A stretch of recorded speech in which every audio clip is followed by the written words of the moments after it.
खबर है कि टाइटैनिक का मलबा दिखाने गई जो टाइटन पनडुब्बी गायब हुई थी उसमें ऑक्सीजन खत्म हो चुकी होगी।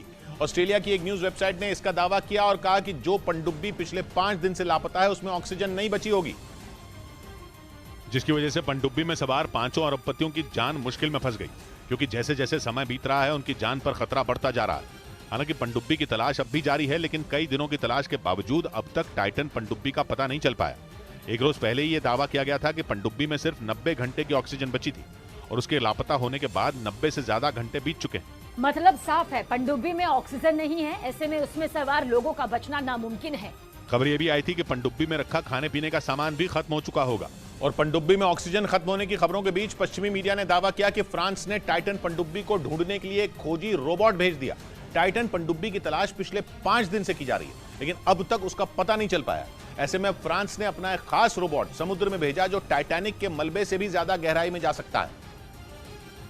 और इस रोबोट का नाम विक्टर 6000 है। पश्चिमी मीडिया के मुताबिक ये रोबोट समुद्र में 20,000 फीट तक की गहराई में जा सकता है, जबकि टाइटैनिक का मलबा 12,500 फीट की गहराई में ही है।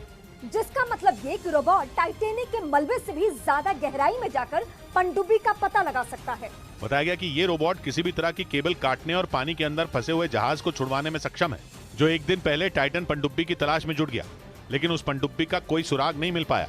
वहीं टाइटन पनडुब्बी की खोज तो जारी है, लेकिन उसका कोई पता नहीं चला और न ही उसमें बंद 5 अरबपतियों का कोई सुराग मिला। चिंता की बात यह है कि सिर्फ 22 फीट लंबी इस पनडुब्बी में सही से न बैठने की जगह है और न ही उठकर चलने की। इसी बीच पनडुब्बी में ऑक्सीजन खत्म होने की भी खबर आ गई और दावा यह किया जा रहा है कि 90 घंटे से ज्यादा का वक्त बीत जाने के बाद अब उनके पास खाना भी नहीं बचा होगा। एक रिपोर्ट के मुताबिक टाइटन पनडुब्बी सिर्फ 22 फीट लंबी और 9 फीट चौड़ी है, जो सिगार की तरह दिखती है। ये इतनी छोटी है कि इसमें लोग उठकर ठीक से चल तक नहीं सकते, इसलिए इसमें 8 घंटे तक का सफर भी मुश्किल हो जाता है। टाइटन पनडुब्बी में एक टॉयलेट भी है, लेकिन बताया गया कि उसका कभी इस्तेमाल ही नहीं किया गया और इसीलिए ये दावा किया गया कि इस छोटी सी पनडुब्बी से जाने का फैसला ही गलत था। हालांकि इस टाइटन पनडुब्बी से पहले भी टाइटैनिक के मलबे तक लोग पहुंच चुके हैं, लेकिन इस बार समंदर में उतरने के बाद से ही ये पनडुब्बी लापता है।